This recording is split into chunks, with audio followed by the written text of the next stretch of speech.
we're diving into a fascinating, and I have to say, a perhaps unexpected piece of source material today. It's not a geopolitical briefing or, a new scientific paper. Not at all.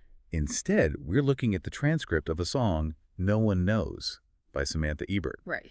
And we're going to treat these lyrics as a kind of highly detailed, intimate narrative, almost like a personal map of a specific emotional crisis. That's the key.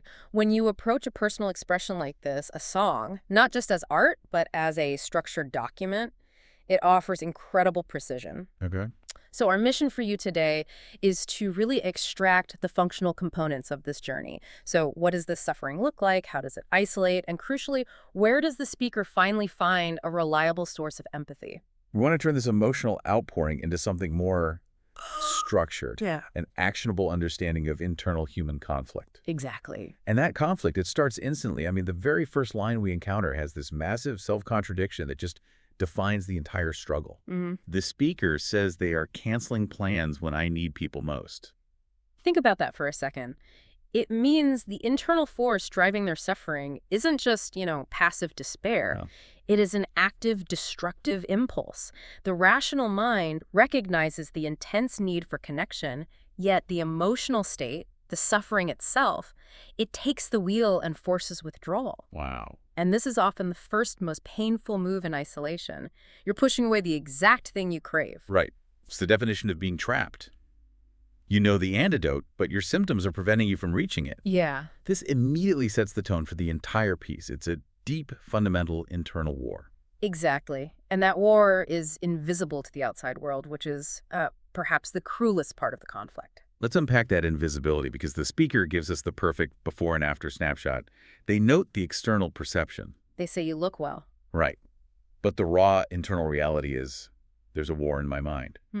This isn't just sadness. It's a constant, exhausting battle fought entirely behind the eyes. And that phrase, a war in my mind, it's not hyperbole here. It implies a high level of cognitive friction where everything, simple decisions, self-regulation, even just basic movement, requires immense effort. Because the mind is preoccupied fighting itself. Right. And it explains why outward appearances are so misleading.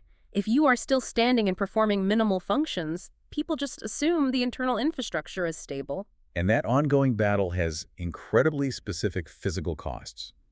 This is where the narrative moves beyond just a generalized sadness and becomes truly descriptive of the trauma. The exhaustion is palpable. It really is. They talk about feeling more fragile, not thinking straight, and being tired of being exhausted and living in this state. That phrase, tired of being exhausted, that just encapsulates the cycle perfectly. It's a feedback loop. It's exhaustion that feeds on itself, an unsustainable burden. But look closer at what the speaker describes as fragile.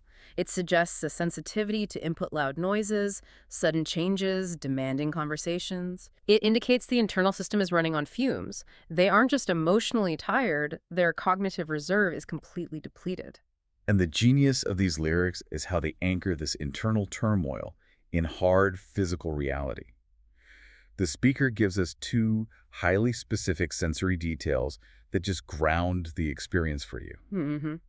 The first one is a brilliant illustration of deep withdrawal. Yeah. The speaker implicitly notes that they don't get outside much, and as a physical consequence. The sunlight hurts my eyes. Exactly. This is not just a metaphor for being emotionally sensitive to light. It's the actual painful result of continuous confinement. It paints such a clear picture of the physical landscape they are trapped in. Dim rooms, drawn curtains, a world where just existing outdoors has become a painful sensory violation. And the second detail speaks directly to identity and time. The speaker notes they are grieving my old life, but I'm not that old. This is such a crucial distinction. It moves the suffering beyond, say, typical midlife angst. So how is grieving an old life different from, say, just feeling burnt out or stressed by aging? Well, it's fundamentally different. Burnout suggests you need a break, right? And aging suggests natural decay. Grieving a past life implies a sudden, fundamental rupture. A self-identity was lost prematurely. The person they were, the functional, connected, decisive self, is gone. And they are mourning its absence while the current version of them is still alive. Exactly. The tragedy isn't age. The tragedy is the loss of a self they feel should still be available to them. Wow. That distinction is incredibly insightful. So if this internal conflict is fueled by mourning a self that was lost to this internal war, that crushing weight naturally spirals us straight into the consequences of carrying that invisible burden. Profound isolation. Which leads us to the core theme of the song, captured by the title itself, No One Knows. And the isolation described here isn't just physical separation, it's a sense of profound, unique incomprehension. The suffering feels illegible, like a foreign language only the speaker knows. Yes, the pain of uniqueness. If the speaker feels like no one knows what I'll go through, the experience is not just lonely, it's terrifying. Because it means no one can possibly help or relate. You feel like an alien in your own life. And that alien feeling is acutely felt, even when surrounded by others. The lyrics describe feeling ostracized in a crowded room. And having never felt so lonely. And this is classic modern isolation. You could be at a party or in an office or even with family, yet you feel completely separated. Like there's a soundproof glass wall between you and every other person.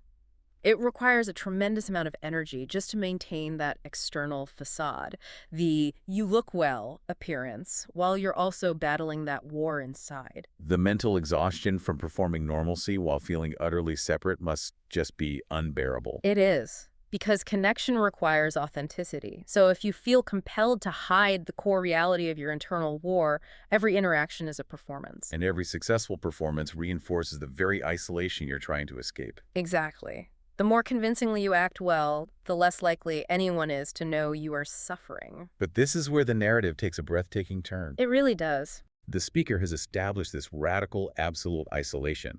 No one knows.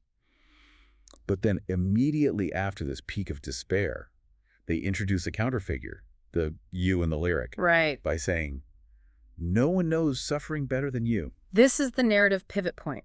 It shifts the entire story from total existential